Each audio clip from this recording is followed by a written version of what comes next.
I write a column every week, too. Oh, I see that, yeah. Well, on a cool day, the first week of December 2003, we all have the Christmas spirit. Wait a minute, I don't see any decorations in the Knights of Columbus Hall here in Peru. We better get Peter out there. They will have them out soon. They will, they'll have them out, that's guaranteed, all right. By the time this program is shown around the North Country on Hometown Cable and all the cable networks, we'll all be singing Christmas carols. We're out here to find out a little bit about the Knights of Columbus. Calvin and I are on a mission. Calvin's been doing this program for many years, and I've been with him for quite a few years, interviewing people, going to interesting historic places, and finding out the history of some of these wonderful organizations that kind of hold the North Country together. And I've watched the Knights of Columbus in our neighborhood in Morrisonville work for a long time, living right across the street from these people.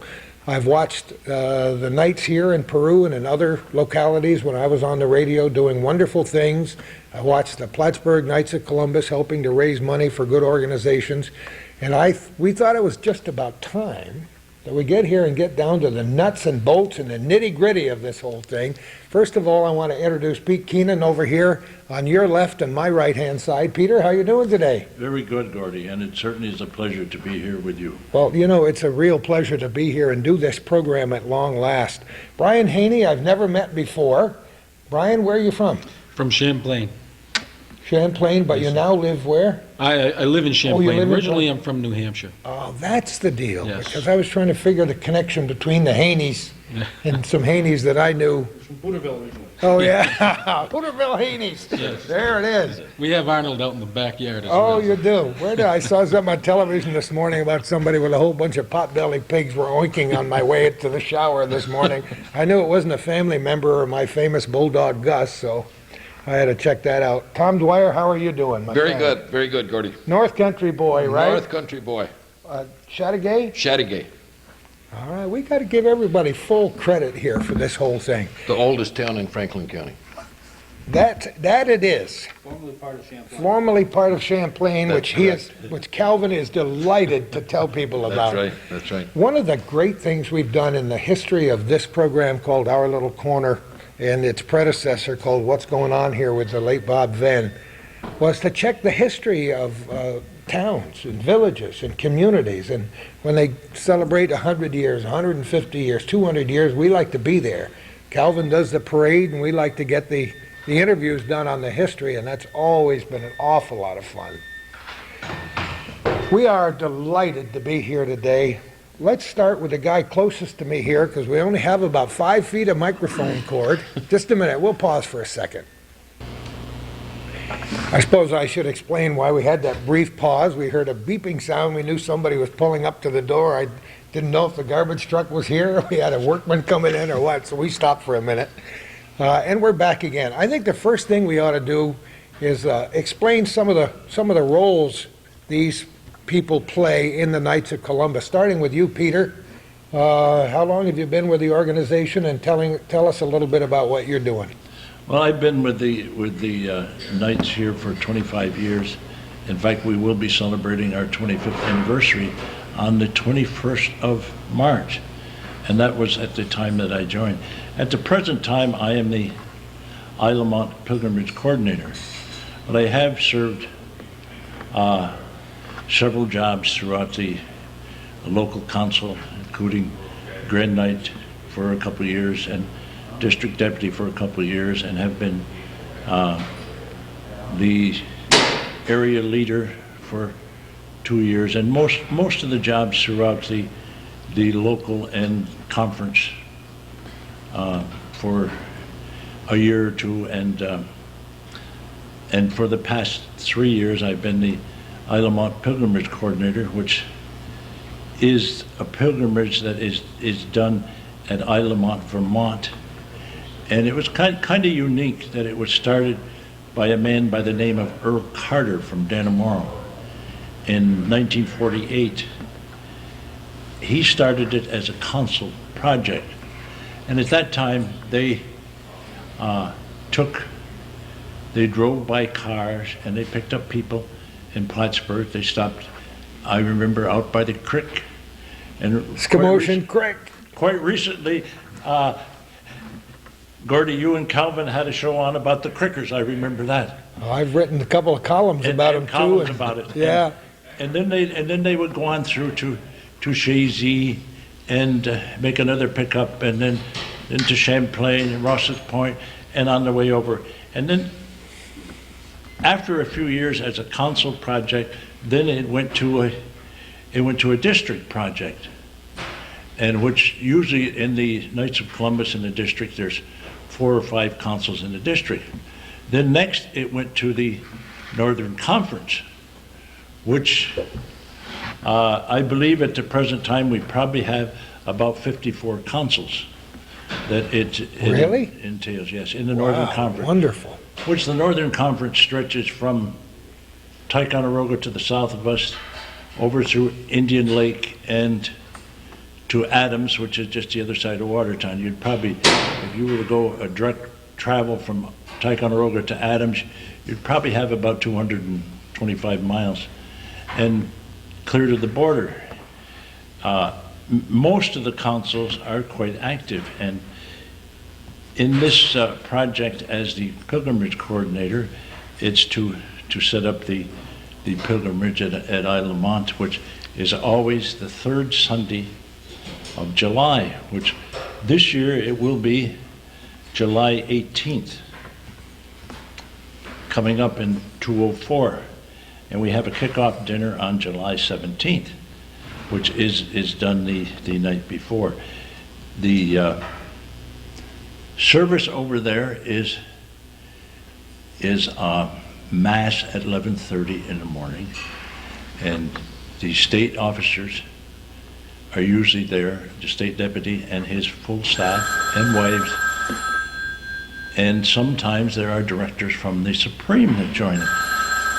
The 4th degree forms a color corps, which adds very much to the whole ceremony. Yeah, we paused again. I tell you, I told you this was an informal program. We paused again when the phone rang. We're going to talk an awful lot more in a little while about this pilgrimage to St. Anne's Shrine in Isle of Mont. Before we go a minute farther, I want to say that thank goodness for Kelvin Castine introducing that place to me. When I was on the radio for all those 36 years, I talked about the pilgrimage every year and never got over there. I told my wife, we got to go, we got to go. And once I got over there and felt the deep emotion that comes with just stepping on the grounds, it changes you forever somehow inside when you go there, and we're going to talk a lot more about it.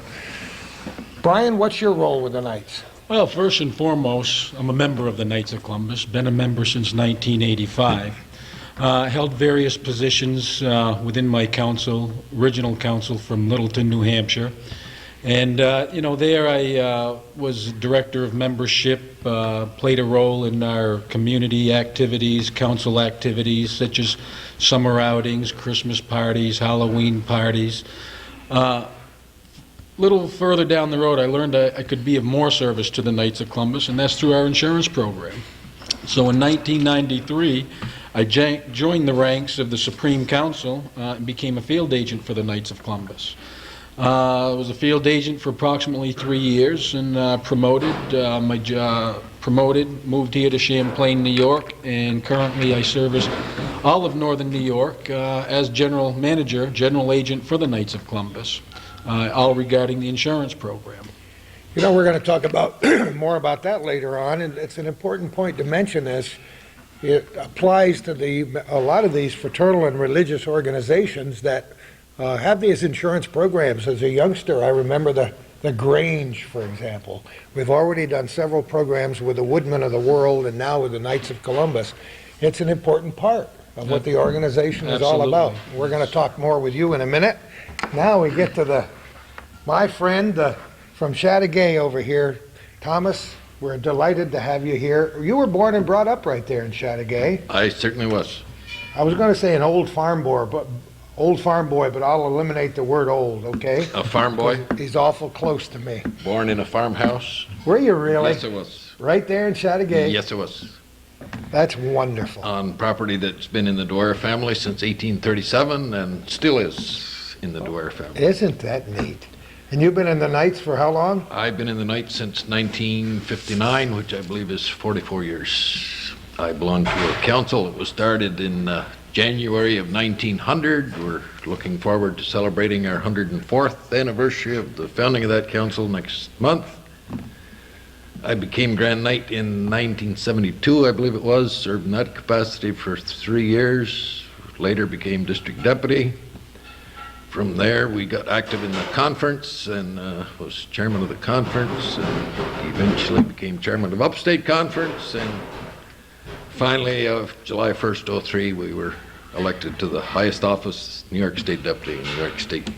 An honor and a privilege to hold that office. I bet you it is. That's a long trip through the field for a farm It boy is, from it is. Chateauguay, Yes, isn't it it? is. That must make you feel really good. I mean, you're hobnobbing, rubbing shoulders with some pretty important people. Yes, we do. We do it, and it's the people you meet around this great state, and it's just unbelievable. I've often heard Brian say the Knights of Columbus is the greatest secret there is. Not anymore. You're going to be on A hometown. lot of people, Hometown cable. a lot of people have just no idea the great things that the Knights of Columbus members in this state and this order do order-wide. And, we'd like to get our message out more than we do already. That great organization doing a lot of great things. You know, I think this is a good opportunity to do that. We're going to spend as much time as it takes here explaining what the Knights do now, but I also want to talk as much as I can about the history of the Knights of Columbus, not only here in the North Country, but in the nation. Who wants to start on giving us a little pieces of history here? Well, I think really... See how I gave him a little elbow here? I caught the corner of his eye. Yeah, I think really to fully appreciate the dynamics of the Knights of Columbus, you really need to take a step back in time to the late 1800s. The Knights of Columbus was founded in 1882 by a priest, Father Michael McGivney. Father Michael McGivney, our founder, wanted to help families like his own. Yeah, go ahead, Brian. Okay. Our father wanted to help families like he wanted to help his own. Immigrant Catholic working class people left without any means of support. When the head of the household died, his idea was to create a fraternal benefit society that would strengthen religious faith and that would provide insurance benefits for members and their families. Today, the idea has grown to an organization with a membership of, exceeding 1.6 million members. That's an extended family of approximately 6,000 men, women, and children. It's an organization for its high ideals, charitable works, and its support of the family church. In a nutshell, what Father Michael McGivney created was to help members and beneficiaries of members at times of financial needs, financial stress. By pooling resources, the Knights were able to establish a fund that would nurture and sustain families left behind, even through hardest times. Since that first meeting in the basement of St. Mary's Church in New Haven, Connecticut, that's where the Knights of Columbus was founded. That was the very first council of the Knights of Columbus. Since that first council, we have grown now to more than 13,000 councils, throughout the world. We're very strong in the United States, Canada. We have councils, membership overseas. Panama, Guam, Guatemala, Dominican Republic, Mexico. Our insurance program isn't in all those countries at this point, but it's something that's being worked on, and we plan to be in all those countries with our insurance program as well. I'm getting a tremendous education here, as I do every time Calvin turns on the camera. I find it interesting not only to meet new people, but to find out what their connections are. Tom, you said before or when we first got started here, that Knights of Columbus has been a well-kept secret. A lot of what they do is kind of behind the scenes, helping people, having special meetings, get-togethers for their families and so on. But I think it's about time that we let the world know that the Knights of Columbus is a pretty darn good organization, and it's one of those things that helps hold this North Country together. All these groups that help people are a wonderful asset to a community, and I'm sure your Knights has been good for you as well as to the community down where you live.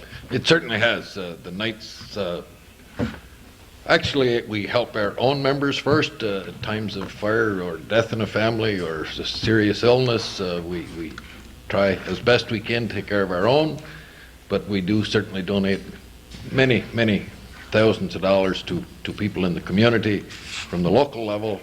And on the higher level, on the state council, we are just finishing up a program at the present time which we refer to as the C&B program, charitable and benevolent program. This is a state-run program where we sell tickets from May till tomorrow afternoon. The final drawing is tomorrow afternoon. Now, out of that program, we give $10,000 to each bishop in the state of New York for a total of $80,000. And that money is used by the bishops pretty much for handicap programs. If you have a handicap ramp going into your parish church, it probably was put there by money from the bishop that came out of that C&B program. So our work is all charitable, and we're proud of what we do, and we just don't advertise what we do as much as we should. But Each council has its own programs, and then there are programs that, as you said, that benefit the whole area, the Right. whole state. Yep. Are there any programs that you get involved with that involve other councils outside New York State? The Supreme Council, of course, is the mother of us Yeah. all. They donate tremendous amounts of money to our Holy Father and to things of this nature. So we're charity from top to bottom. I think it's interesting for our viewers to note that wherever they live, there's probably a council right down the road somewhere. If there's not, we would like to have one there. I get one started, yeah. Right. They can contact you just about That's any time right. to do that, right? Yes. You've been involved with the Knights for 44 years. 44 years, and I'll bet you could probably write a book about your experiences with the Knights since that time. I could. Are there any highlights that stand out? I know last July has got to be a pretty big highlight in your life. It certainly is. But before that, I mean, It certainly is. One of the things we're probably most proud of right now on the New York State level is after the terrorist attack on 9/11. Not many people know the first money anybody received after that attack was from the Knights of Columbus Insurance Department. I didn't know it till this minute. We wrote checks for $3,000. All you had to do was sign up. There was nothing to fill out, no questions asked. You were a survivor of that, or you lost a loved one, and that we wrote checks. And those checks, as I remember the story, that attack was on a Tuesday, and the Knights of Columbus were issuing checks on Friday. I don't think any other organization can make that claim, and we do have a movie that was made at that time that's certainly worth your seeing. And at the present time, we just had a meeting last week in Nashville, Tennessee. We are now looking into helping the people that were victims of the horrible forest fires in California last month. I'm sure we're going to do something for those people. I believe there was 40 to 50 of our members lost their homes in those fires. And not that we'll build them a new home, but we will give them some money to buy some clothes, etc., until they are able to rebuild and get their insurance money. Well, unfortunately, there are disasters, natural disasters and terrorist attacks and so on, and I'll bet you the Knights have been active through the various wars They since certainly they were have. first founded in the 1800s. They certainly have, and they're active.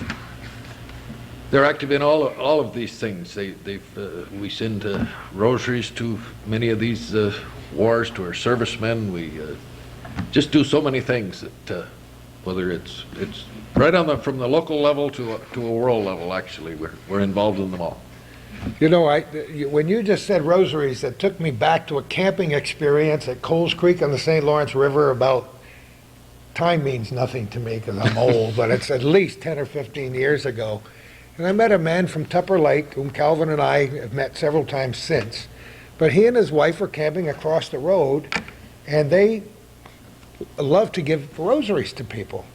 And they walked over and gave my wife and I each a rosary, and I never forget that moment because it was very important. You know, when you're camping, you let your hair down and you kind of forget your other obligations, but he brought us right back to square one. When you said rosaries, I know how important that is because I hear stories about the rosary very often about what it means to people. Well, there is a very interesting story that has come out not too long ago. At the time of the terrorist attack, a young man who was a Knights of Columbus member had just joined the Knights of Columbus, and any man that joins the Knights of Columbus is given a rosary and has to wear it and say it as often as he can. One of these fire department people that was killed was actually identified by the Knights of Columbus rosary he was wearing around his neck at the time of the terrorist attack. So Awful lot to think about, huh? there is a lot to think about. Brian, let's get back to you for just a moment here, then we'll talk to Pete again. How many years for you in the Knights? I've been in the Knights for now 17, 18 years. It's fun to go back and remember some of the highlights. Can you, any stories outstanding that you've done with the Knights? I know you've written a few insurance policies. Well, that we have, but, you know, I think the most gratifying is my council involvement as director of our functions that we used to put on within our own council. You know, like I mentioned earlier, you know, we talk about summer outings, we talk about Christmas parties, we talk about Halloween parties. One that really sticks out in my mind is Ladies' Night, okay? A council has to have so many functions per year, okay? And one that really sticks out in my mind, like I say, was the Ladies' Night. It's where the men of the council come in and show their appreciation for their wives, okay? Behind every man, they say there's a better woman, okay? And My wife would agree. I truly believe that, because without the support of our wives, I don't want to say there wouldn't be no Knights of Columbus, but they're the backbone of every one of us men that belong to the Knights of Columbus. So we have this ladies' night where we invite all the ladies of the council, we cook them dinner, and we do all the pickup, the cleanup, the you know, basically all the cleanup, and, you know, just basically to show our appreciation for the ladies. Christmas parties, Halloween parties, you know, we all have our council meetings. You never get a, you know, your full membership at these meetings, but these functions, you get a lot of the people that come out and come to these functions. It's a time to pull family together. For instance, the Christmas parties, you know, the Knights of Columbus, you know, we have our Christmas parties, the Knights of Columbus donate, each council will donate so much money, go out and buy gifts for the children, decorate the hall, Christmas tree, have somebody dress up as Santa Claus, or have Santa Claus there, I should say. So, but, you know, it's just the family involvement in the church, in the community, everything that the Knights of Columbus truly stands for. And I'm glad you mentioned the women behind the men and the families, because that's essential. I mean, that's one of the reasons we're all sitting around here today, because of that family involvement. Well, we have what is called the Columbianettes, okay? It's the women's organization of the Knights of Columbus. We have a ladies' auxiliary, we have the Columbianettes. Not all councils at this time have the Columbianettes or the auxiliary, but that's one of our goals, is to get an auxiliary or Columbianettes in every council as well. Every now and again, there will be a newspaper article or a little short story on the radio or television about something that the Knights do, because they've done so many things, the media can't help but pay attention to it. One of the big things, Peter, is that pilgrimage to Isle of Mont, but I know you've had a lot of great experiences with these Knights here since you joined, how long ago? 25 years ago, yes. Yeah. So tell us about some of your... Probably my biggest experience, and at times now I wonder if it was the best, was I was Grand Knight at the time that we built this building, of course I ended up as building chairman, and then my wife and I continued as a team to run the hall until about 7 years ago, until the building was all paid for. And now we're to the point where we'd like to, which is unfortunate, that we'd like to sell it because we are not able to get enough workers to keep the hall going. A hall like this is a big expense. It's a big hall. It really is a big room. We have an overhead of about $25,000 a year just to open the doors, and it's a heavy load, and this has been a very good council here. And when you mention Tom Dwyer growing up on a farm, I have to think that the farm that I started out on was about a mile down the road. Was it really? Yes, just about a mile down the road. And I've lived actually all my life in this town. I've enjoyed it, and there's no question that we have had excellent family involvement in the KFC in this community, and the primary donations from the KFC in this community are for people in need, the church, and the school.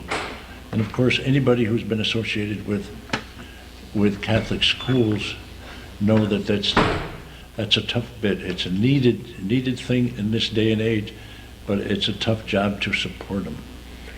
You know, we started talking before as we paused to introduce everybody and get a little background about the individuals at this table.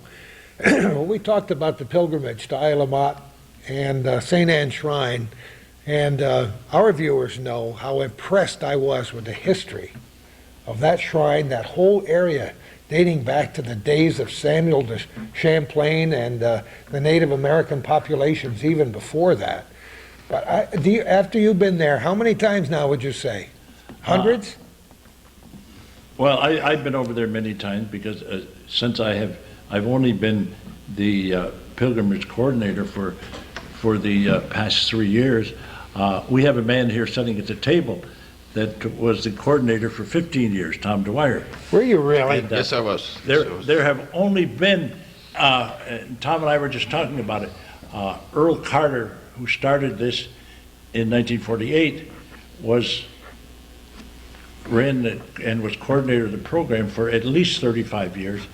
And then another gentleman from Peru by the name of Stan Hughes. Oh my goodness! For a couple of years. Our dear friend, the late Stanley Hughes. Yeah, and then Tom was coordinator for, I believe, 15 years, and then this is my third year. So it's only been 4 people in a period of 55 years. Tom? Why is this pilgrimage important? This pilgrimage is important. We actually, statewide now, we have 4 pilgrimages around the state. This one, plus one down in Orisville, one in the Niagara Falls, and one out on Long Island. Every pilgrimage is important because we think we should at least take one Sunday now and then and devote it to prayer and fellowship and to God.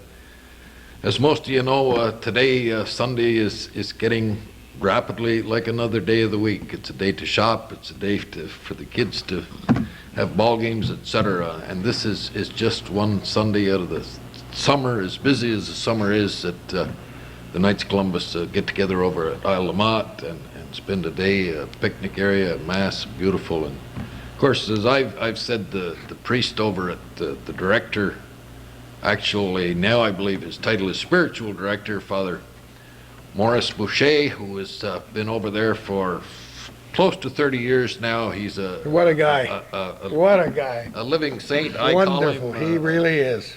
He certainly, people come up to this pilgrimage from New York City, and 10 years later they'll ask me, well, how's Father Boucher doing? They remember him.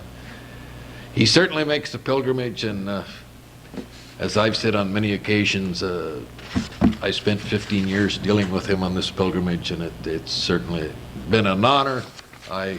Whenever we have a family illness crisis, we call Father Boucher, said, Father, I need a Mass, and that ends the crisis. He has a hotline to St. Anne or somebody. Isn't it amazing? It is certainly amazing, and I'm sure Pete would agree. He's an amazing man, and he's no longer a young man, but he's still As I say, he does have hotline to St. Anne somehow that Well, you know, nobody else we does have that. heard so many stories, dozens, maybe hundreds of stories about special blessings that come from that area. And as I mentioned to our viewers many times when we went over there to interview Father and take the tour the first time, it's a special place. It certainly is. You know, if ever the phrase hallowed ground has a special meaning, don't you feel that, Pete, over there? Yes, I think, and as Tom mentioned, that people from all over the state that come with the pilgrimage, as some are state officers, they just rave about it, and they think that it is so much. I mean, some of them even are careful where they say it, but they say that there's so much more at this pilgrimage than there is at the others throughout the state. It is. Of course, ours have got to be a little better than anybody else's. Yes, but, we hope so, but it's true. It certainly- is a special place. And of course, this particular day, as Tom mentioned, it is a family day. And like the Mass, and as I say, we always have the fourth degree color corps, which adds an awful lot of pageantry to the ceremony. And then after the Mass, it's a picnic lunch on the grounds. And where is there a more beautiful spot? Not And- very many, I guarantee you that. Just the ride over there is worth the whole thing. The whole history of the area is beautiful. It is beautiful, and the grounds. And even if you have a hot day, you're going to have a cool breeze off the lake. It's going to be comfortable. And it's just, the people just rave about it. And once you get them there, they're going to come back. That's true. And they camp there. There's places for campers. And something that has helped our pilgrimage there for the I would say the past 12 years probably is a group we have from Adams, Bill and Janet O's, who they started out by bringing a couple cars, and then they went to a minibus, and for the past 7 or 8 years they have brought a 50 to 55 passenger bus Oh, really? from the Watertown area. Yes, Oh, my goodness. They bring it every year. They go to the dinner the night before the kickoff dinner, and over there every year. And at that, the proconsul always provides them with a lunch, and it's nice for the fellowship among the areas.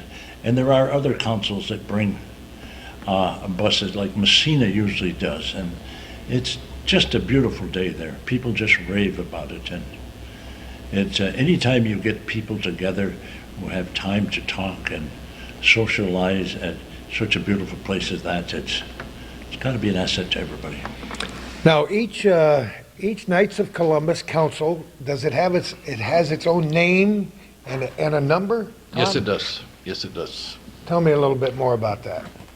Well, How do you pick a name for to pick a name for a council, it has to be someone that is deceased. No council is ever named after a living person. My own council is Wadham's Council. It was named after Bishop Wadhams, who was the first bishop of the Diocese of Ogdensburg. Many councils are named after priests or somebody that really had a lot to do with getting the council started or getting it off the ground. We are assigned a number in the order that the councils were organized. Needless to say, every number is not now used because of councils that are no longer in existence. Those numbers are never reused. Oh, I see. The lowest council number we have in New York State at the present time is number 60 in Brooklyn, which was the 60th council started. And so now we are up in 13,000 something in council numbers. Not that, as I say, every number is used, but a number is never reused. So that's the way they get their number in chronological order. Started with Council 1. And So what number are we in Peru, Peter? 7273. 7273, so that gives people a little chronological idea about where this council fits in the overall scheme of things. Yes, the older councils right in this immediate area, you'd have to say, is Plattsburgh is 255, Ticonderoga is 333, Port Henry's 384, and This guy's got them all. He's got them right some there. down. Got some down. They're the oldest that I can think of. Are you 441, Tom? 469, 469. right. 469 is Chattagay. So, and let me see, what is Malone? Malone is 308. 308. So you see Good, those Brian, are, good. and then and then like Messina is a low number. Ogdensburg is in the 250s, and Ogdensburg and Watertown are the only other two in the 200s. They're 258 and 259. Yes. Yeah. Not that we're keeping track, No. but no, but just the numbers of when they started. And Messina is Messina is 4441. 4,441. No, I'm sorry, No. 1,141. 1141. I knew they were 4441 is fairly low, yeah. Ellenberg, Tom. Right. that's terrific. I hope we didn't leave too many people out that might be watching. Left his out. Oh, no. Champlain is 3235, okay, but I belong to the Rouse's Point Council. That's 2366. We got to get that clear. The most recent council, I think, put in our northern immediate area here was OLV, Our Lady of Victory Parish. That went in at 13,127. I can't think of any more recent in the area. Can you, Tom? What number is Indian Lake? Oh, that would have been... That would have been about the next number. That was before They were just OLV. ahead of that number. Yes, yes. So, You know, I have to mention, because I'm talking about somebody who was a late bloomer in Catholicism, but I've learned a lot before today and today about the Knights of Columbus.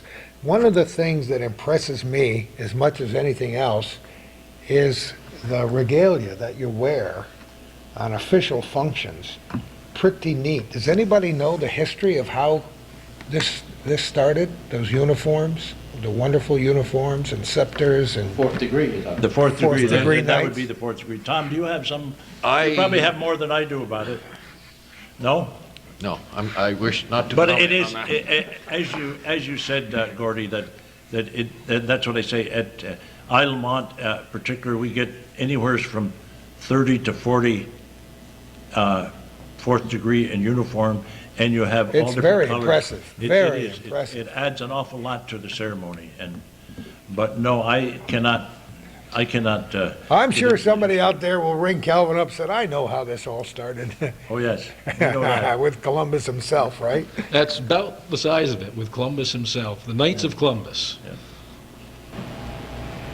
Yeah, it's something we can touch on, Brian, is the various degrees in the Knights and what that amounts to. You started to explain a little bit off camera. Go through that again. Well, there's 4 degrees in the Knights of Columbus. When you first join, that's considered your first degree. The first degree stands for charity, okay? Then you move up through the ranks, second, third, and fourth degree, if you wish. Second degree stands for unity, okay? The third degree stands for fraternity, and the fourth degree stands for patriotism. When are you considered a full-pledged knight? You're considered a full-pledged knight after you've taken your third degree. Once you've been a knight for a year or more, then you're now eligible to become a fourth degree knight. That's the highest ranks in our order, as far as our degrees go. So it's fourth degree Knights that wear the colorful Yes, it is. hats The and the swords chapeaus, and the tuxedos, the sword, the banner. It's really neat, like he says. It's so colorful when you get 10 or 12 or 30 or 40 and you see them on special occasions, in parades, for example, and over at Isle of Mont and so on. It's pretty neat to see them together. It kind of goes back to what Tom was saying. You know, the Knights of Columbus, in a lot of ways, is the best kept secret. You never see us advertising on the television. How do we advertise? We advertise through guys like Pete, myself, Tom, our agents that are out in the field force, our general agents that are out in the field force. Each month, each member is sent a Columbia magazine, okay? And in that Columbia magazine is a wealth of information.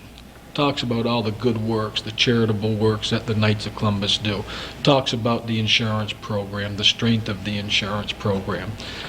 We have more people that will contact us wondering what the Knights is about, as far as the insurance program goes, just by reading through that Columbia magazine. These would be existing Knights, of course. But, it's amazing, our members that are out there who aren't educated on the Knights of Columbus as well. That Columbia magazine, like I say, provides a wealth of information. That's something that should be looked over, read over every month as our members receive it. It gives a lot of history about the Knights of Columbus. Well, just maybe you've encouraged some people who aren't members to join. How does one go about that? Every once in a while we'll hear a little homily about it in church and so on. And but how does one join? Any Catholic male is eligible to join if they are a practicing Catholic in communion with the Holy See, 18 years of age. And the best way for people to join is to be asked. And surprisingly, so many people have never been asked. It's you will find people around every day who if you ask them to join, yes. Why didn't you join before? Nobody asked me. That's Interesting. It is, and it's surprising how many people that will give you that answer. And we think that we ask people, everybody who is eligible, but apparently we miss people, and it's just amazing. On a little different subject, Gordy, in the year of 203, that 128 million was given out in charity by the Knights of Columbus. That's a considerable number, isn't it? And 60 million hours of service. And even 200 wheelchairs were sent to Afghanistan for those that were No disabled kidding.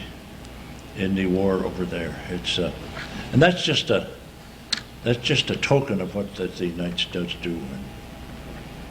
It's a pretty amazing organization now that we're getting down to some of the nuts and bolts of how they want to get involved in their local communities and in the national scene too. Tom, it's pretty neat. They certainly do, and one of our prime concerns has been for years, and is even more prime now, I guess, is their youth. We run several programs for the youth. One thing that comes to my mind, because it's coming up very shortly, is the free throw contest. This is a contest that starts out here on the local level, and the winners go on to the regional level and the state level, and we come up with a supreme winner. We run this every year. It's for children, both boys and girls, from 10 to 14 years old. It's a very successful program, and a program that the children enjoy doing. To be a supreme champion in a free throw contest is certainly quite an honor. And we have, right from the North Country, I'll even give his name. Jack Barlow was a supreme. Jack is a friend of mine. If he sees this, he was a supreme champion free throw shooter. Isn't that amazing? That's, huh? Him or his son? Jack was the winner. Jack? Yep. That was a long time ago then. Not that long ago. Or the son was. His son. We've sat His around son, Jack. excuse me. Yeah. Okay, is it Jack Milo's son? Jack's son. Right. Yeah, I know Jack's done a lot of things in his life, but I don't know if he didn't know he was a free throw champion Nathan. until His today. son Nathan was. Nathan, all right. Supreme winner. Oh, yeah. This is a program that's coming up very shortly, and it attracts a lot of children, and it's a great program. It certainly is. It's great, and a lot of the girls shine. We've A watched lot some of of the the little girls are amazing. girls who are dropping in 12, 15, right, 16 that's right. free throws in a row. And we had some pretty great little female athletes. We sure do. We watch them in the punt, pass, and kick contests Mm-hmm. around here, and some of these little girls can punt that football a country mile. I watched some of them here in Peru not too many months ago, and I just absolutely amazed by them. The Knights of Columbus are a wonderful organization. We looked a little bit into it today. Let's talk a little bit about who these folks are here in front of us. Right, who's this person right here? Okay, this is Virgil Decant. He was the Knights of Columbus. He was the Knights of Columbus Supreme Knight from 1977 to the year 2000. Okay, he held that office, and that office is elected every 3 years. Okay, he's held that office from 1977 to the year 2000, 23 years. This gentleman here, Carl Anderson, he's our most recent Supreme Knight. He became Supreme Knight after Virgil Decant retired in the year 2000. Mr. Anderson is, like I say, Supreme Knight since the year 2000. He's up for re-election this year, and he's going to continue being our Supreme Knight, I'm sure, for several years. That's wonderful. We're going to pause just a moment as we tell you the story of the Knights of Columbus. Well, we took a coffee and donut break. All except me. I had lots of coffee and no donuts. I just want people to know who've been encouraging me on this diet that I didn't have my donut today. But I did watch some of the other guys wolfing them down, and it made me feel good to know that Calvin's pretty soon gonna be over the top. We're talking with a group of people about the Knights of Columbus. We're recording this early in December 2003 at the Knights of Columbus Council in Peru on Route 22. And we've learned a lot about the Knights of Columbus, and we're going to learn a lot more toward the end of this program. Some things I want to cover are the various funds, for example. We've started to talk a little bit about those. We talked about Special Olympics, Tom. Let's fill our audience in there. There's nobody viewing this who doesn't know about Special Olympics, but I'm sure they don't know the Knights of Columbus contribution.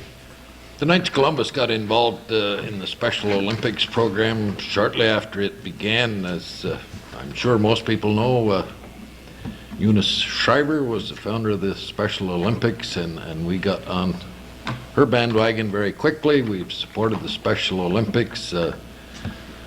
Just this past year, the Knights of Columbus funded the transportation for all the participants in the Special Olympics, which was held in Ireland. I believe it was a $100,000 donation. We paid for the transportation for them and their families over to Ireland. It's great.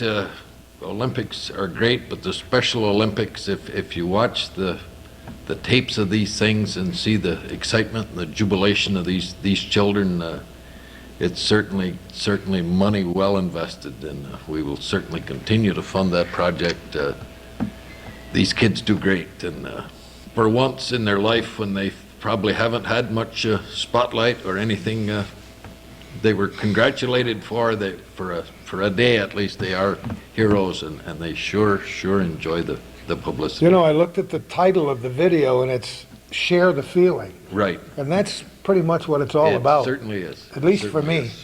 To share the feeling of these families, of these people who are competing, and just for the joy of it. They certainly are. It's wonderful. So that's one more good thing the Knights of Columbus does. Brian, you were talking about some other funding. Well, the Knights of Columbus, the members, I should say, and the Knights of Columbus created what is called a Various Christi Fund, okay? Vicarious Christi Fund. Currently, that fund is generated, it's generated through the insurance program, and currently it's funded at $20 million.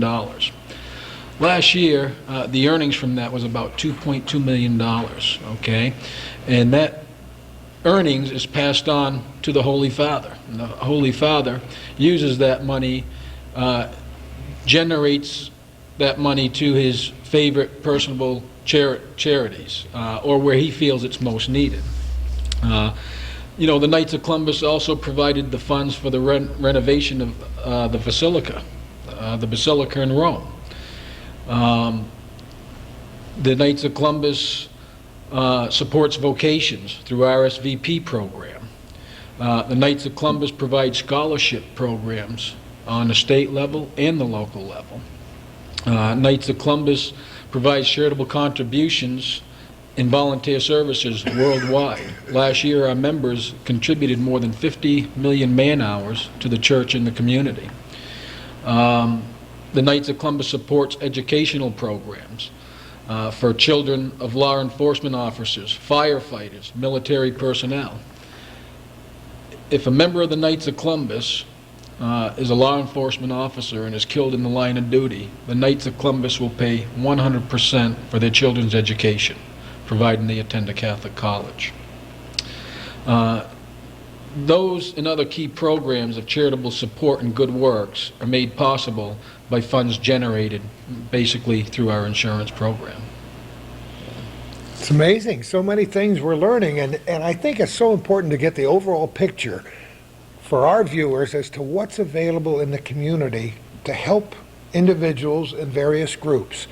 The Knights of Columbus is a big part of being active in that community. Gordy, just to expand on something Brian said, we often, not often, but occasionally see broadcasts coming from the Basilica or St. Peter's Square in Rome. Any of those broadcasts you see coming back to this country, whether it be the beatification of Mother Teresa just a while ago and Pope John Paul's 25th anniversary of his pontificate, all those broadcasts are financed by the Knights of Columbus. So when you're watching that, the reason you're getting that is because the Knights of Columbus paid for the broadcast of those programs from St. Peter's.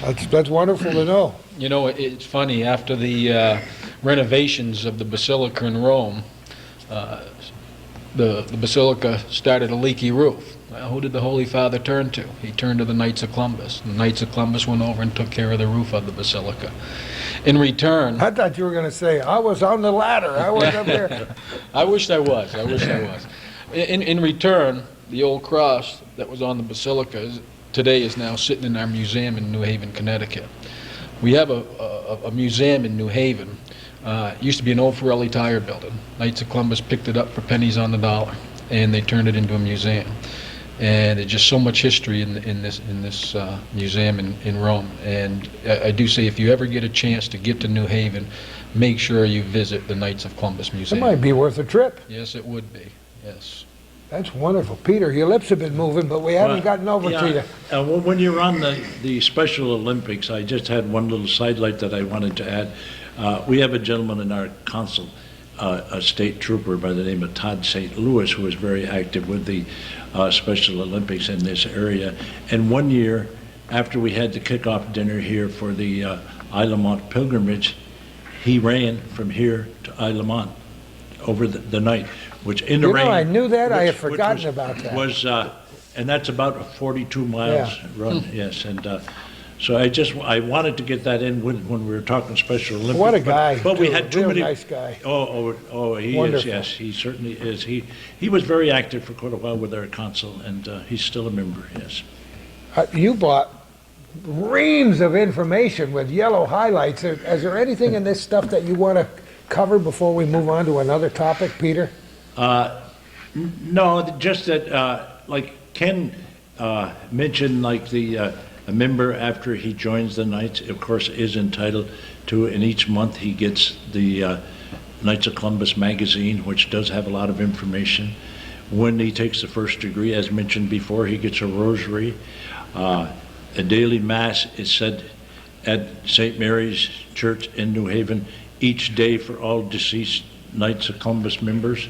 And then there are widows' benefits and fourth degree that we mentioned before. They're eligible to join the fourth degree after they have taken their first degree and completed the third 1 year. And there's honorary life membership at age 70, at 25 years of membership that they have, that their membership is reduced. And of course the membership card entitles them to go to any of the Knights of Columbus in the country. So that's 1,300 clubs that they would be able to go to. No kidding. You mean if I'm in New Haven and they got a spaghetti dinner, I could... That's right, absolutely. I love You'd it. be welcome, yes. I've been to so many good spaghetti dinners at the Knights of Columbus halls around the country. Once you fill out one of these forms. And we'll talk about that in a little while. Let's talk a little bit, Thomas, about the hierarchy in the Knights of Columbus, starting with the council and how it builds right to the top. Before I do that, I want to make a further comment on what Pete just said about how welcome you are in any council. This is a story that happened not long after I became state deputy. A man down in the central part of the state was driving a truck to South Dakota, and his truck broke down. He called his own district deputy. His district deputy called me and wanted to know if I could get a hold of the state deputy in Michigan. to give this man some financial assistance. He had a major repair bill on his truck, and you can say it was a shot in the dark or whatever, but I called the state deputy in Michigan. I told him where this man was broke down and needed some financial help, or needed a loan at least to get his truck fixed. He got a hold of one of his district deputies in Michigan, who got a hold of another guy. To make a long story short, with a couple of phone calls, this man got his truck repaired and was lent the money and made his trip to South Dakota and came back, all through Knights of Columbus support. And this is the kind of organization it is. If you're Knights of Columbus, it doesn't matter whether you're in Michigan or Quebec or Vermont or wherever. There a will real be a Knights of- brotherhood, huh? It is a real brotherhood. But you mentioned the hierarchy. I will only comment on the state part of that. As you can well imagine, when you're state deputy with 535 councils and 102,000 members, you can't quite do that job alone. It's a big job. It's a lot of work and a lot of traveling. There are 4 other state officers. This current administration, I'm the one from the North Country. The other 4 are all down in Long Island or the city. Our State Secretary, Anthony Preziosi, is from Long Island. Our State Treasurer is Carmine Musumeci from Manhattan. Jack Cagney is our State Advocate, and Patty Gallagher is our State Warden from Brooklyn. So needless to say, it's a lot of miles to cover. I do have a staff that I handpick. Some of you know some of these people. My secretary, who does all my letters, outgoing letters especially, and does a tremendous job for me. Dan Case, I'm sorry to say Dan had a heart attack a couple of weeks ago and is on the mend now, but this is why we have a staff of 4. My warden is Pat O'Connor, also from Chateauguay, a fella I've known since he was born. We grew up within a mile of each other and have known each other for years. Another one of my staff, my administrative assistant, a man by the name of Jack Dawson. I think everybody in the Champlain area knows Jack Dawson. And my other aide is a man from New York City. I also call him my tour guide and my chauffeur when I go to New York City, Jerry Conley.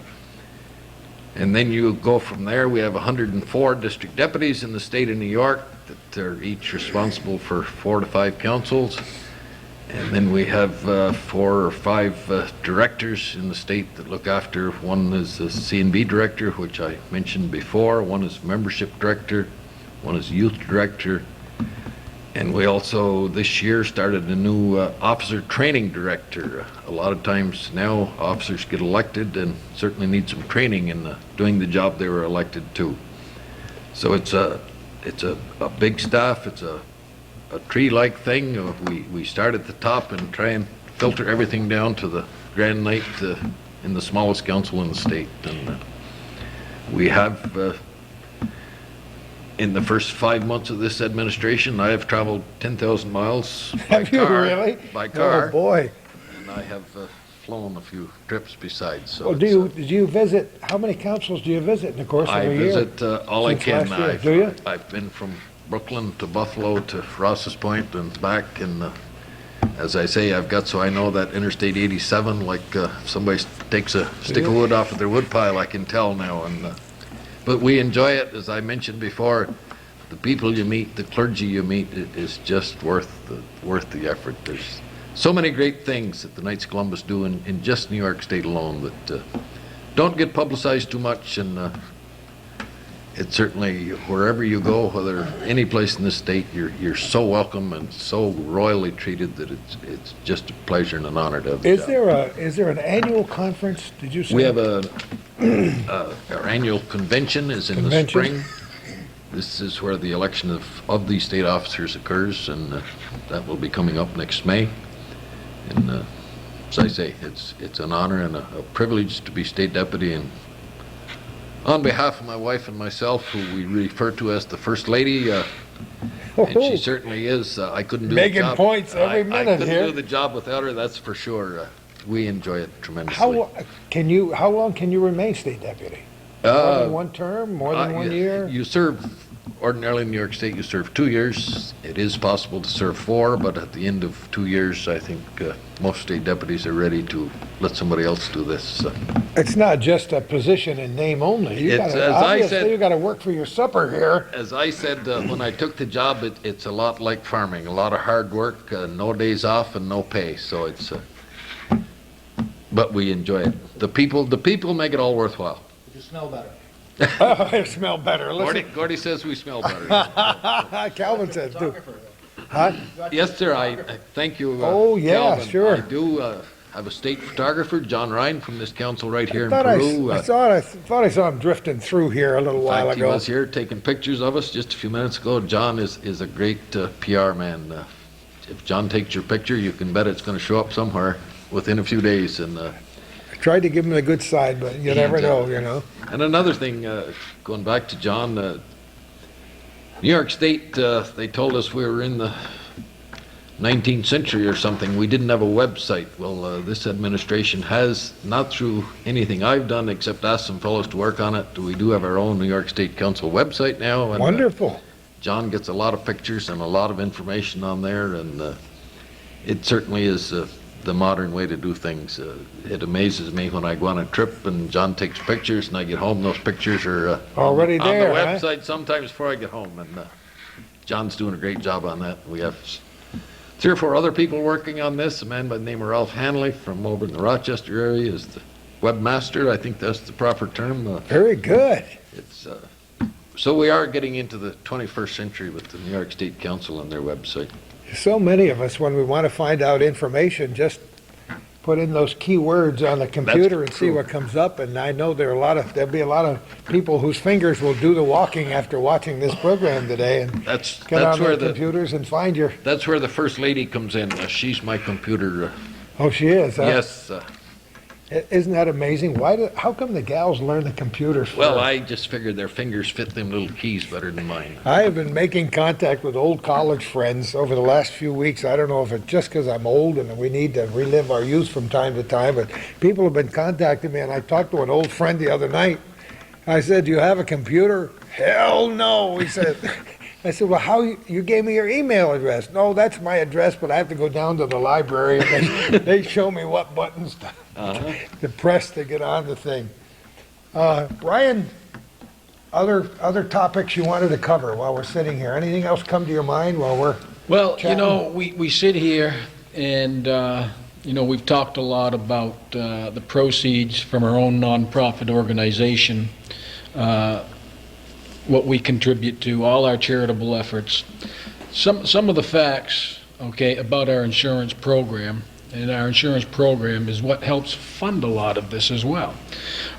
Currently, we have over $48 billion of life insurance in force.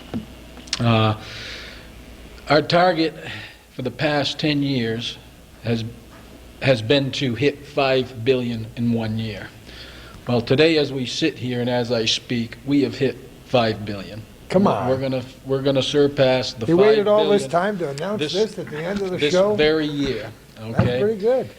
Knights of Columbus in volume, in insurance volume, okay, has had a record year every year since 1882.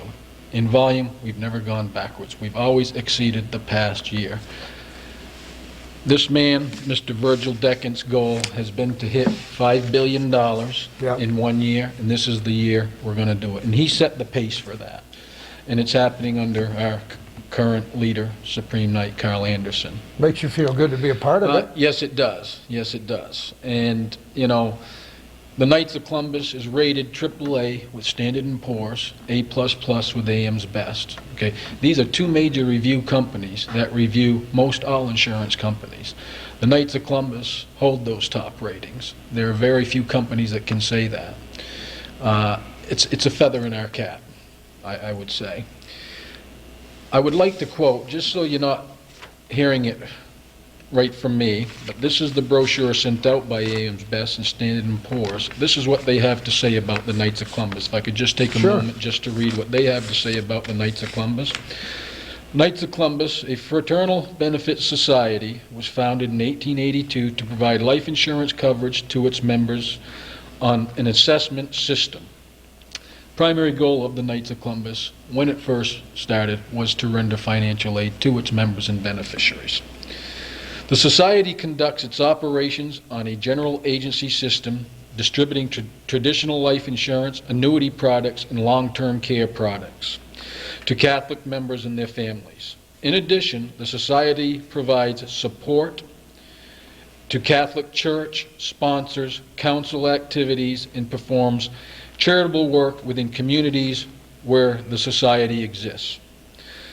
Through conservative management, active fraternalism, and high-quality insurance products, the Fraternal Order has grown to a multi-billion-dollar international organization doing business in 50 states of the United States, the District of Columbia, the 10 provinces of Canada, Puerto Rico, Virgin Islands, Northern Mariana Islands, and Guam. In addition, the Society exists in non-insurance territories including Philippines, Mexico, Panama, Dominican Republic, Guatemala, Bahamas, and Saipan. The Society serves in excess of 1.6 million members through more than 13,000 local councils and 70 state councils, which coordinate the fraternal and insurance activities with a state or province. The local councils are assigned to more than 140 general agencies throughout the United States and Canada. Canada is the Society's largest operation outside the United States, generating more than 10% of the Society's total business and volume. And I could go on and on and on. See, that's pretty terrific. Do you ever have international meetings between any of the councils up in Canada and down here, Tom? Yes, in fact, just 2 weeks ago, we meet twice a year. We meet in New Haven in June, and After all, you're almost in Canada down where you live. That's correct. And we just had what we call our mid-year meeting down in Nashville, Tennessee, 2 weeks ago, where all the state deputies from U.S., Canada, Guam, Philippines, Mexico, etc. Oh, wow. It's a very interesting meeting. Very interesting to talk to state deputies from all of these different jurisdictions. We're all in this together. We all have the same goals. We have a lot of the same problems. We have some different problems.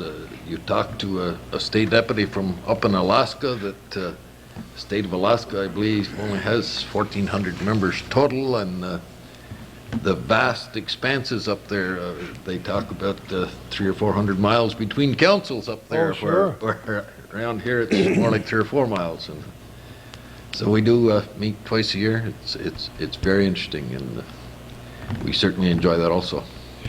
I can tell that everybody is kind of passionate about this organization. Peter, what's going on in your mind over there? Are there some areas you want to touch on that we haven't talked about? Yes, Gordy, I just ran across a few of my notes that the family programs, of course, the KFC has Family of the Month, Family of the Year, and something that we're very strong throughout, I think, the whole KFC, and I know we are, especially on our local council, is for the support of widows. Widows throughout the whole KFC are invited to all council functions. And we have in our council here, we have a young man, I say young man, probably 45, that he took it upon himself that he is contacting every widow that we have in the council to see what we can do for them. And that's just among one of the better programs that the Knights does have. Gee, that's terrific. Before we wrap this up today, I want to make believe we got a crystal ball on the table here and see what you think the future holds. What were some of your dreams, for example, for your connection with the Knights of Columbus as we're getting ready to end 2003 and head into a brand new year, Tom? Well, one of our goals, always is our goal, is new membership. The average age of a New York Knights of Columbus member today has reached 56 years old. This is not good. We're looking for younger men with new ideas, new blood, to keep this 120-year organization afloat. As I often say to people, you join the Knights of Columbus, you'll undoubtedly get out as much as you put in. I also say, I guess I'm one of the lucky ones. I think I've gotten more out than I put in. But the future of the Knights of Columbus has to be strong. A program that we've worked on, as many people have known, is working for increased vocations also. With our shortage of priests today, we do donate a lot of money to seminaries and seminarians. We had a button out several years ago that said, in solidarity with our priests, that kind of went by the wayside until the horrible sex scandal 2 years ago came out, and we again got out that button, in solidarity with our priests and our bishops. For all you may have read in the papers and seen on TV, there was approximately 1.4% of our clergy involved in any wrongdoing in this. The media might lead you to believe it was 50%, but it was 1.5. There was 98.5% of the priests done what they're ordained to do and continue to do great things. And so supporting our clergy is definitely one of our top priorities. A program, if we have time, I would just like to mention before we close. We started a new program in New York State, which we have termed our prayer rally in Albany. We feel that our legislators down in Albany have turned their back on us. Sometimes we wonder if some of these politicians, they tell us they're Catholic when they're running, but somewhere between there and the time they get to Albany, they seem to have a change of heart. This is a prayer rally. It's not a demonstration. It's not a riot. It's not a protest march. It's definitely a prayer rally. We were there last year on the steps of the Capitol, recited the rosary. We heard from different speakers that spoke up on our Catholic issues. Our lack of equal funding for our Catholic hospitals, our Catholic schools is getting to be a major problem. New York State should be sharp enough to see that if we close all the Catholic hospitals and Catholic schools tomorrow, they got a big problem on their hands. And we're not looking for anything special. We're not looking for anything extra. We're just looking for our fair share and to be treated the same as everybody else. We do feel as though we get the short end of the stick. This day and age, it's getting worse by the day. There's a school system in New York City now that they have banned the term Merry Christmas.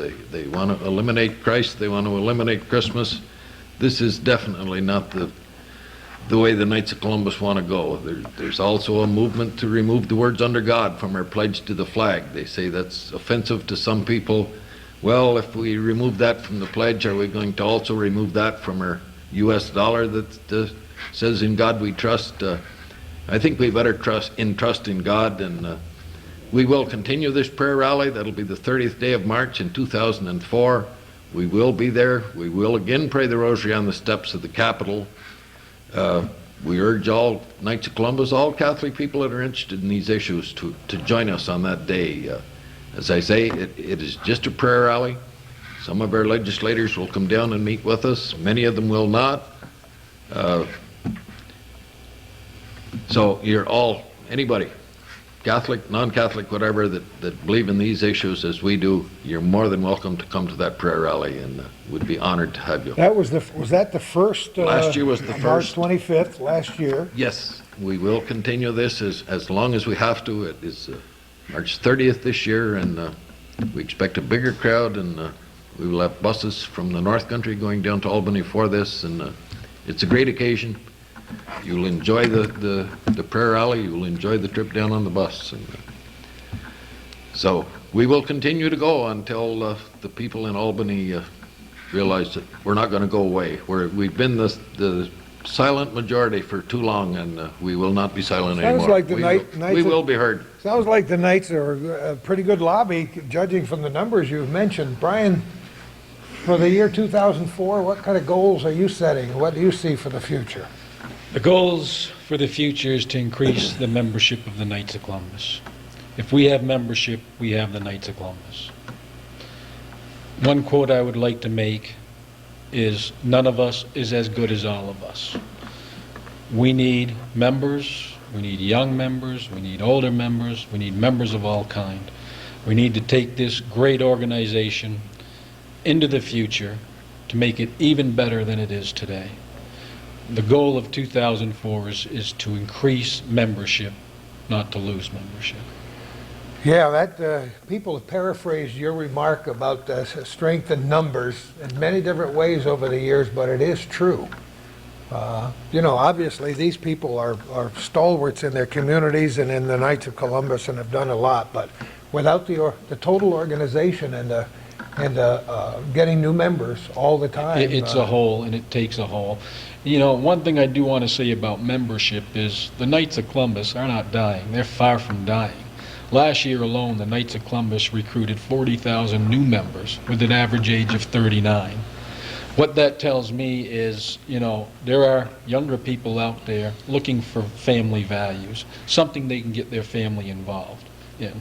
When I grew up, I can remember my dad as a knight. I mean, I can remember it was all Knights of Columbus. What we were able to do as a family and together was with the Knights of Columbus. Today, people have such busy schedules. It takes two to work today. It takes two to make a living today. Where do people find the time for their children, for their values, for their family? And in the Knights of Columbus, you can do that. Hey, these people are preaching pretty good homilies here today, I think, all the way across the board. Peter, last but not least, what are you looking for in 2004? Well, I don't have too much more to add, but one thing I will emphasize on what Brian stated, membership. If you get the membership, all your other things will fall into place. There is no question. Membership is the answer, and we see that not only in the Knights of Columbus, but if you're lacking something, you get new members, you have a chance of fulfilling it. I think all organizations suffer from lack of new blood, because new blood brings new ideas and is going to cure some of the problems that you You know, have. you made me kind of sad. I've been to some pretty good functions in this hall since you put it up. And now you're telling me you may have to get rid of it. If somebody comes and writes you a little check for $50,000, would that help? Maybe somebody out there. Try it.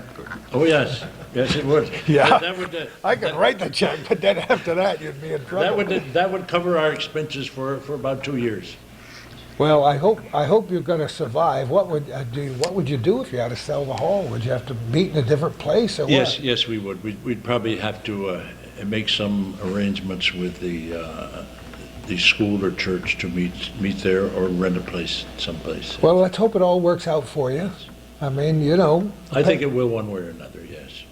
It was said early in this program that maybe maybe the people at this table have a little connection based on our dedication to the church and to what you all stand for. So let's hope that works out for you. I hope all your goals come up, yes. And before we do close here, finalize this, okay? And I know Calvin's busy behind the camera, but what I have here are two membership applications, okay? And One for Tom and one for you, And on right? public television, okay, we would like you to get you to sign one of them, okay? Right here as the applicant, okay? And when we're all done, we'll certainly get Calvin to sign his He'll as sign well. us up for insurance, and boy, he'll have us paying for lunch before we get out of here today. Two new great members right here as we sit today to help us carry the Knights of Columbus into year 2004. You know, if the people in my council saw me signing this today, after all the times they've approached me during Mass, after Mass, at the spaghetti dinners, then I would be in deep trouble. Are you? I don't think so. His lips are moving again. They would be glad to. Yeah. They would be glad to have you as a member, I bet you they would. regardless of where you We sign. will let them be your sponsor. Oh, you How's will, that? huh? But we need you to sign this right here today on public television. Well, I'm not ready to sign it today, but I will certainly give it some very deep thought, as I have for a long time. Appreciate It's it. a pleasure to have the Knights of Columbus in our various communities. It's an extreme pleasure for me to, I've known some of you for a long time. Pete and I have been friends for forever and ever and ever. But to know that people like this are working in our communities and our state for the betterment of mankind. It's not for anything to do with us as individuals, but as Brian said, for the group, for the whole, for the community, for the nation. We've got, I mean, to talk about what we hope for and pray for in the future. We got some tremendous issues facing this hunk of mud that our feet hit every morning when we get out of bed. And it's going to take organizations like the Knights of Columbus and many others to affect the changes that we need to make. Otherwise, our future is pretty dismal. That's true. I mean, all you have to do is turn your television set on or your radio, pick up a newspaper in the morning and see what the world situation is, and more people shaking their head at the breakfast table than anything else when we see, life was simple when we were kids, Peter, right? That's very true. It's just too complicated. When we're talking about not being able to put Christmas trees up, and we're talking about stuff that and I don't want to get my soapbox up here, but why the heck not? You guys are doing it. But, we're talking about not being able to put a Christmas tree up in a public place. You're talking about undermining the very values upon which this wonderful nation was formed. And we might as well make that point, because I'm sure we all agree at this table. So if anybody watching this program has a forum or carries their little soapbox around like we do, talk about it. Because this is not the time in our nation's history to sit back and think something without talking about it, telling somebody about it. And, Brian talked about family values. How many times have we mentioned that around this table today? It's so important to get your kids together at the supper table, eat the evening meal at a time where everybody can sit around that table and give everybody a chance to express their opinions. And don't forget, if you're of a mind to do that, to include your religion in those comments and what your faith might do for you and for your family. I think that family communication is essential. I don't think any of you would disagree with that, because Absolutely not. without the family absolutely values, I think we're sunk, Yes. right? Yes. Any last minute comments? Just to close, our good friend, our Supreme Knight, Carl Anderson, the two meetings I've been at that he was running, I think his final comment at both of those meetings was, the Knights of Columbus have done great things in the 121 or 2 years, whatever, but the best is yet to come.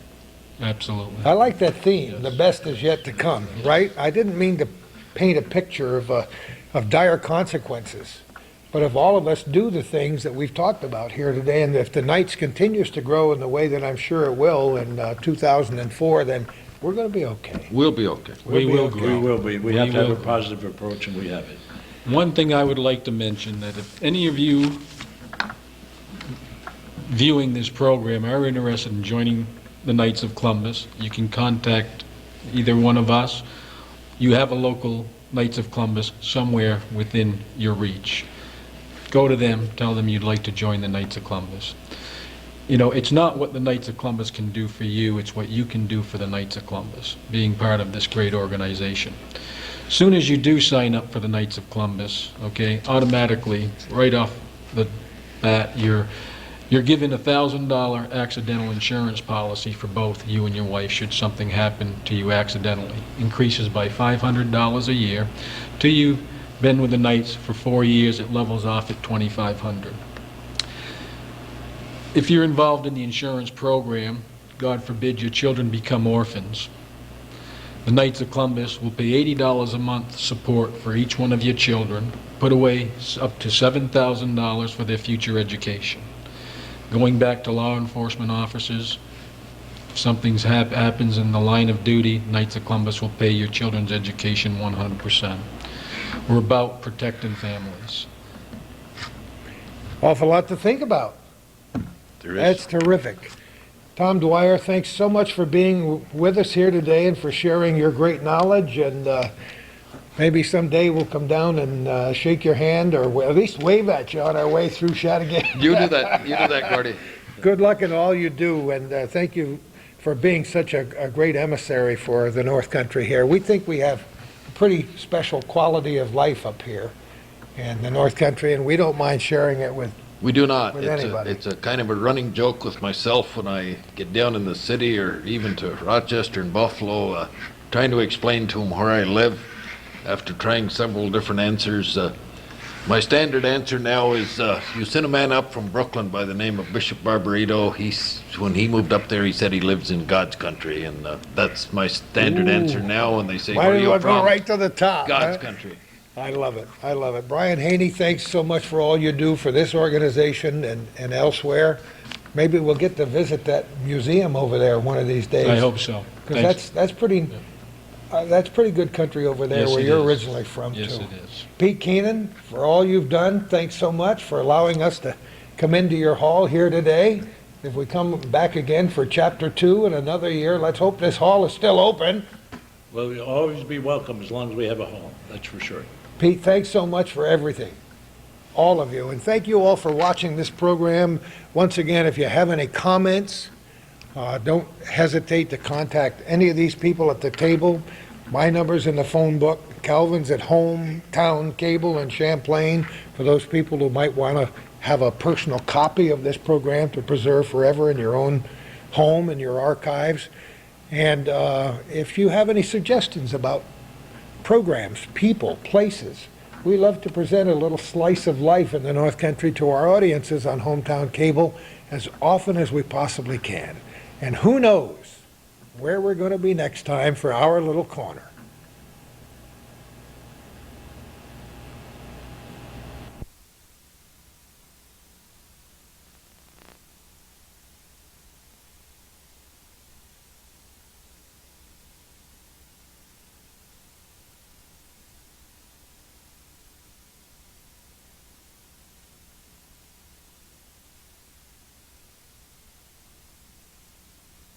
God bless America, land that I love. Stand beside her and guide her through the night with the light from above. From the mountains. Let us pray. O creative God, source of all life, we are gathered here today to beg your wisdom in seeking ways to protect that life that you have given us, to be faithful stewards of that sacred temple, the human body, created by your own Spirit, and through which we embrace your will and work for the common good, especially as we work on behalf of the voiceless, the poor, the vulnerable, and the unborn. Bring to fruition our plans to improve the lives of the less fortunate among us, and to raise a consciousness of our leaders to their responsibilities, using their influence and their power that you have invested in them to treat life in all of its stages gently as the divine gift that it is. As always, we ask this in your Son's sacred name, he who lives and reigns with you and the Holy Spirit, one God, both now and forever and ever. Amen. It is the role of the Church and other mediating institutions within society, such as the Columbian movement, to effect those changes that ensure that the common good is promoted and that basic human rights are protected. And that is why we are here today, to give our voice to the protection of human rights and to make sure that the most vulnerable among us have their needs cared for. On many occasions, as chair of the New York State Public Policy Committee, I had the responsibility of representing the bishops in New York State before members of the legislature. And when I give testimony here at the Capitol, sometimes I feel like a general without an army, because on many of the issues upon which I advocate, I know that our legislators feel they are free to ignore the pleadings of the bishops because it will not cost them at the polls. And that is why it is so important that we have people like yourselves that come here from the grassroots and that let your elected officials know that you stand for fundamental values of human life and human dignity, and that you will vote your conscience on these issues, and so that our legislators know that there are people in the pews that support the position taken by your spiritual leaders, the bishops in our church. The United States Catholic bishops in our document, Faithful Citizenship, Civic Responsibility for a New Millennium, urge all Catholics to be active in the political process. And this is precisely what you are doing here today. And so I want to welcome you. I thank you for your presence. I thank you for your prayer, and I thank you for raising your voice on behalf of the needs of the most vulnerable in this, our beautiful Empire State. God bless you and have a wonderful day.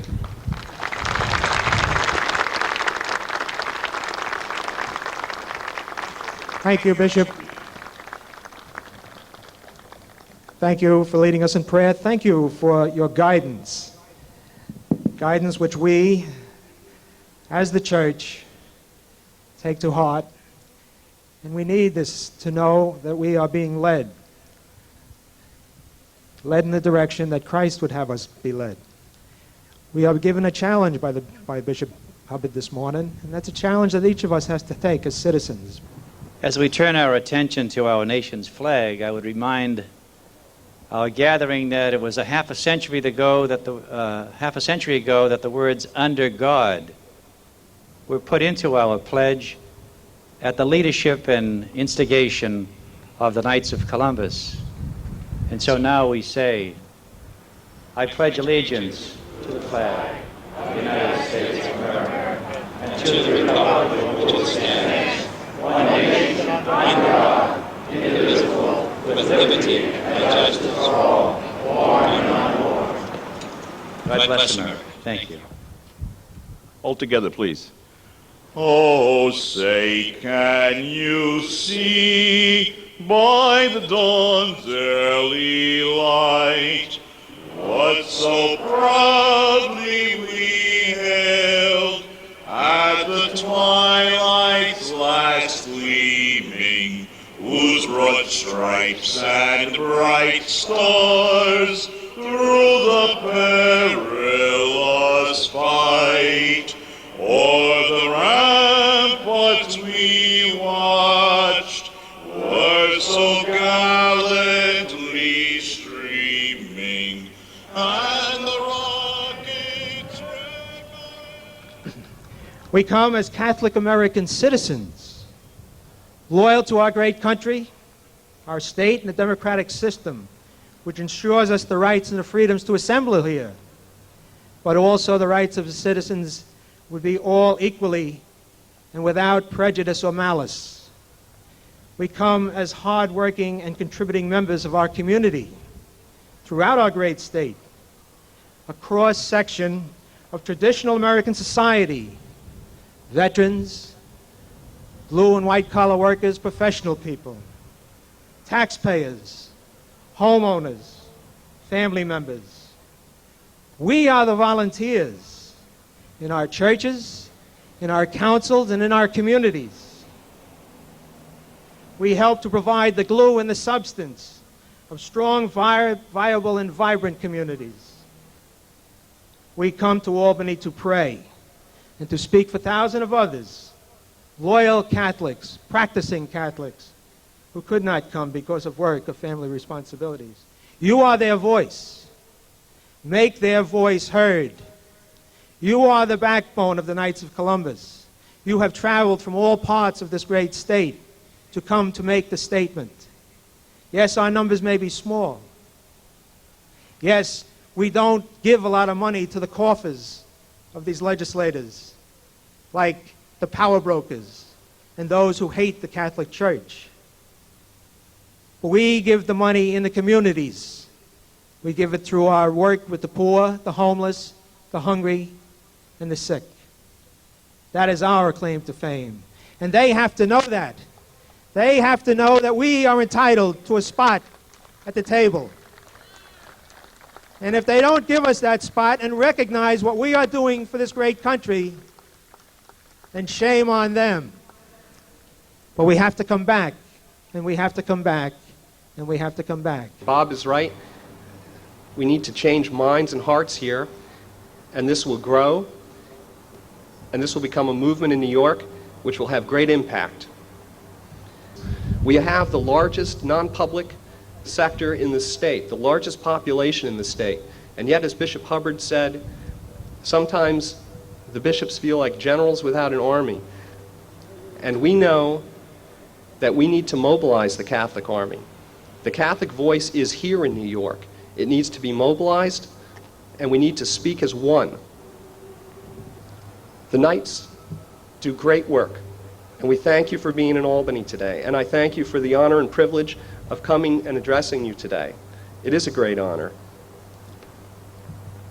And I urge you to speak with hope and charity when you're here to the legislators, recognizing the good work that some of them do and reminding others of the work that they need to do. So thank you very much. We must feel sorry for our brothers and sisters who only have money and have intimidation. We have prayer. In the name of the Father, and of the Son, and of the Holy Spirit, amen. We begin with the joyful mysteries, especially of the feast that we celebrate this day, the Annunciation. Our Father, who art in heaven, hallowed be thy name. Thy kingdom come, thy will be done on earth as it is in heaven.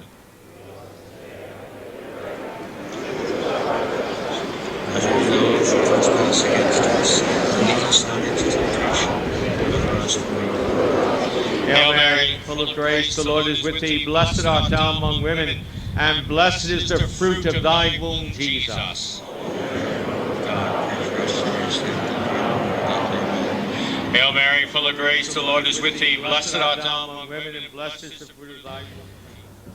One magazine I read a lot, so do you, Columbia. As I looked through here the other day, every month there are many, many examples of individual councils working hard to make America a better country.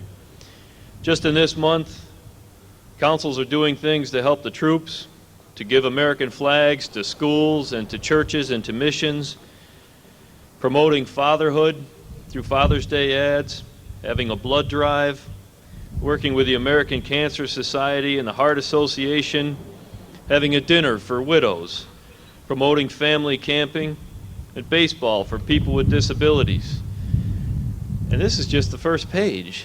There's page after page of things in here that individual councils and members of the Knights of Columbus are doing to promote our faith, to promote our church, and to make our country a better place. I'm proud to be here with you, to stand with you in unity for the issues that you support, and so do I. And days like this remind me that the strength of our nation lies not in our government, but in our citizens. And you're a great example of that. Keep the faith. Here in New York, you represent today and are the voice of over 103,000 members of the Knights of Columbus. I thank you all for coming. I know many of you have gotten up quite early this day to make the trip, and it's greatly appreciated. Hopefully, it will probably continue next year and continue on and on. Gradually, the crowds will be larger and larger. But I would hope today that you take the message back to your councils, how greatly that we need participation and support for the unborn. Again, I thank you for coming, and please let your voice be heard today. Thank you very much. Let me just tell you about what I know about the Knights of Columbus, because I've been a member of the Knights of Columbus now for 43 years. I was a squire at 13, and it's where I learned the lessons of life. It's the parent that taught me the ideals that are responsible of a responsible citizen. It's the place that I became a man in. And it's the place that I've been able to stand and represent the ideals of this great order in all of the things and accomplishments I've had. I owe my success to the Knights of Columbus. And I proudly say, as a past Grand Knight, as someone who served in various offices of this order, that there is no greater organization than the Knights of Columbus in the Catholic faith. We truly are the right arm of the church. But whether it be from Niagara Falls or from Ogdensburg, Whether you're from Brooklyn or Queens or Nassau or Suffolk or from the city or from the heartland here in the Capitol, being here today makes a difference. Please continue to do it not only today, but again and again and again until we are recognized and our bigotry is removed like all those others. Thank you and have a great day. And our first sorrowful mystery will be the agony in the garden. Our Father, who art in heaven, hallowed be thy name. Thy kingdom come, thy will be done on earth as it is in heaven.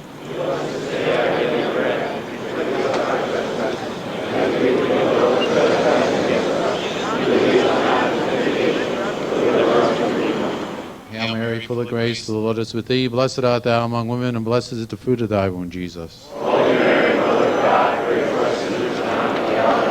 Hail Mary, full of grace. We need the Knights of Columbus. We need the Catholic Church to speak up.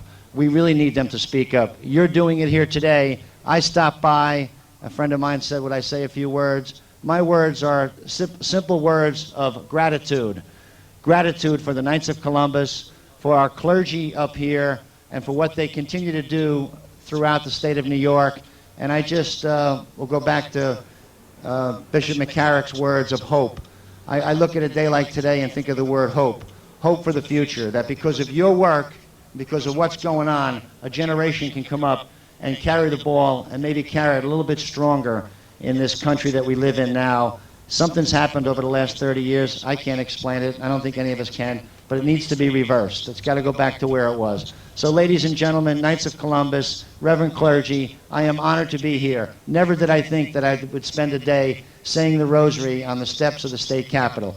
God gives me what I need, not what I want. Thank you very much. God bless you all.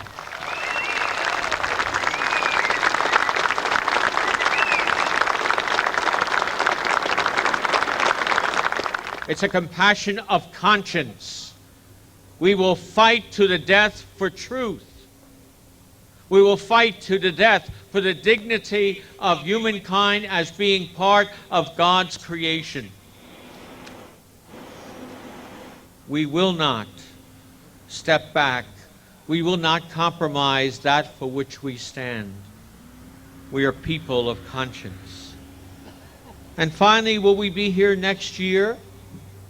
Certainly. Because we're people of commitment. We don't go away easily. For those of you who are English, ask about the Irish. They haven't gone away. We're still here.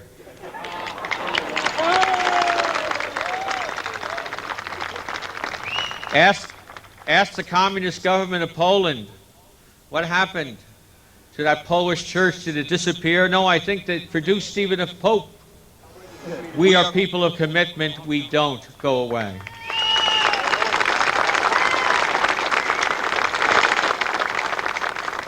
My brothers and sisters, we are people of compassion, of conscience, and commitment. We can be nothing else, for we are followers of the Lord Jesus Christ. At the end of a movie that I saw a few years ago, I'm older than I look. I know I look only like 28, 29, but I'm a little older. When I started with the Knights of Columbus, by the way, I had a lot more hair. So I warned my brother priests who still have hair, this is what can happen to you with the Knights. But one movie that I loved, and I would like to close with just the words that were spoken there, but changing them a little. The great Jimmy Cagney, a former resident of Dutchess County, played George M. Cohan. And he would end all his vaudeville acts with the saying for his family, my father thanks you, my mother thanks you, my sister thanks you, and I thank you. May I change that just a little bit? My Almighty Father in heaven thanks you. My Mother Mary thanks you. My unborn brothers and sisters thank you. And I thank you very much. God bless you. God bless America. At this time, it is my great, great pleasure and honor to introduce to you our Supreme Leader from New Haven, who felt so strongly about us here today that he had to make the trip down here to be with us. So it is my pleasure to introduce to you our Supreme Knight, Carl Anderson.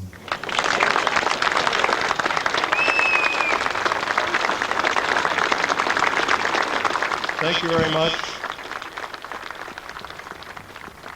Brother Knights, ladies, Reverend Fathers, today we join together in the name of God, country, and family, three hallmarks of American citizenship. And by your presence here today, you're sending a powerful message.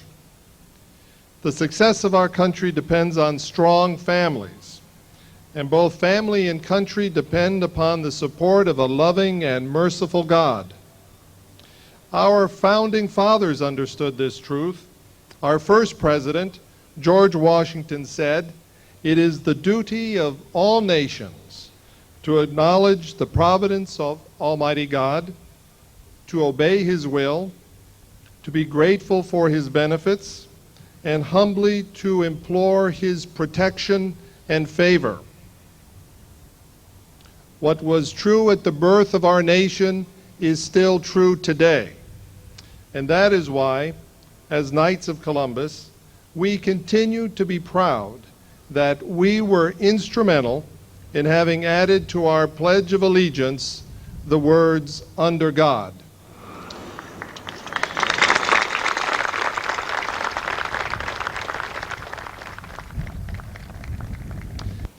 We have come together proudly and publicly to tell our elected officials that as Catholics we will not hide our light under a bushel.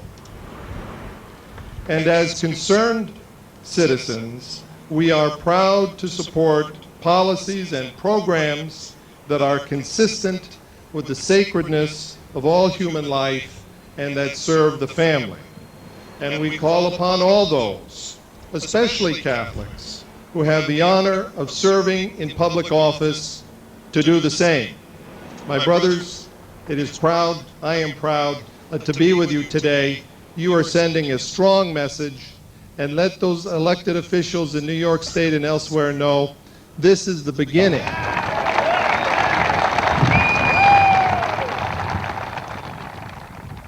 Our first glorious mystery is the resurrection. Our Father who art in heaven, hallowed be thy name. Thy kingdom come, thy will be done on earth as it is in heaven.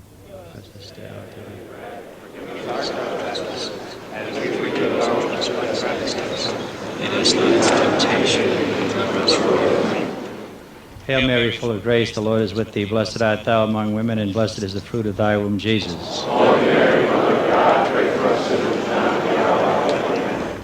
And as we pray these final 5 decades, let us not be forgetful of the great Holy Father that gave them to us.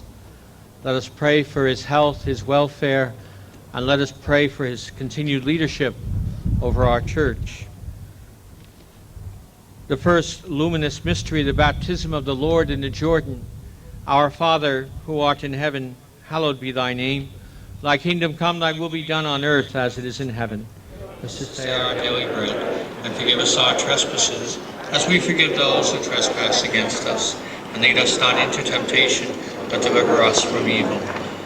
Hail Mary, full of grace, the Lord is with thee. Blessed art thou among women, and blessed is the fruit of thy womb, Jesus. Holy Mary, Mother of God, pray for us sinners now and at the hour of our death. Amen. All of you should know that your trip today, in spite of everything that's going on in the world, is very, very important. And I know how crucial it is for you to tell the members of the New York State Assembly, the members of the Senate, that Catholics have a loud and clear voice about the issues that we struggle with. We have to stand up and be counted.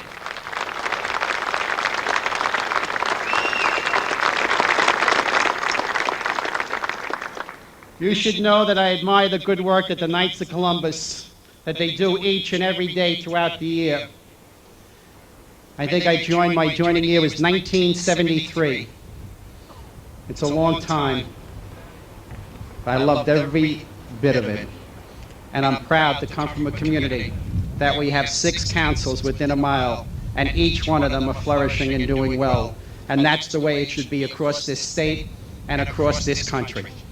I just want to say that I totally agree with what my colleague, Senator Marty Golden, said. I think that this Catholic bashing particularly among members of the legislature, has to stop here in Albany, and that's why I proudly stand up here today as a brother knight with many other knights from across this state. It's an honor for me to serve with Senator Serpin Maltese, the sponsor of and the co-sponsor the ban on partial birth abortion, the Unborn Victims of Violence Act, and the Parental Notification Act. You need to be here today. You need to be here strong. We need you working, your legislators and others, and I want to say thank you.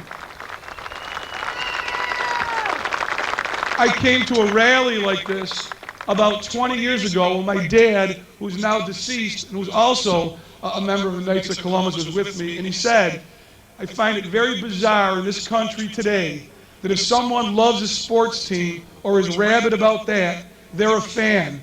But if you love your God, you love your religion, you love your fellow man, some people want to paint you a fanatic. We have to say no to that and educate people and keep up our work. I pledge to work with you. Thanks for your advocacy. God bless you all. God bless America. I say to you today, make time to visit your own legislators, because you are the most important to them. You are the ones that elect them and can stop them from being reelected if they do not represent the beliefs that God, country, and family represent. Thanks for coming, everybody. But it's important that you're here. As a pro-life member of the Assembly, we are in a very small minority, but with your prayers and with help from God, we'll someday be in the majority. But it all starts from a seed, and you folks here are that seed, and let's nourish it, help it grow, so that someday we can eliminate the horrific act that is abortion. Thanks for coming, and thanks for your support. We appreciate the prayers and the support that you give us, those of us who are pro-life here in the Assembly and the Senate. And again, thank you very much for coming.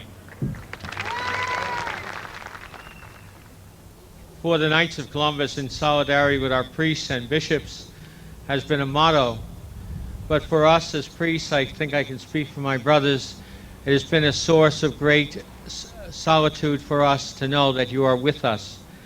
And it is our privilege to be able to give you God's blessing. God's blessing not just for today, but God's blessing to send you forth into the halls of the legislature, back to your councils, back to your parishes, speaking the word of life, speaking the gospel that comes to us from our Holy Father, the bishops, and most of all comes from Holy Scripture. And so we bow our heads and pray for God's blessing. Heavenly Father, look upon us. Jesus the Son, redeem us. Holy Spirit, console us. Bless us, Trinity of persons, one God. In the name of the Father, and of the Son, and of the Holy Spirit. Amen. While the storm clouds gather far across the sea, let us pledge allegiance to a land that's free. Let us all be grateful for this land so fair, as we raise our voices in a solemn prayer. God bless America, land that I love. Stand beside her and guide her through the night with the light from above. From the mountains to the prairies, to the oceans, white with foam. God bless America, my home, sweet home. God bless America, my home, sweet home.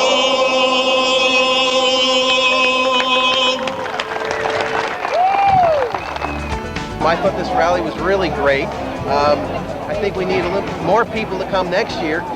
We have to let our legislators know that, we're Catholics and we're out here. Well, it's a great experience coming up here and meeting with the legislators. A lot of them are interested in our opinion, and it's very important that they know that there is a strong Catholic voice. It really makes a difference to them. Best part of the rally is seeing at least we do have some legislators that are certainly backing us and are members of our group, and they're supporting us, and we can turn this to Catholic bashing around for sure.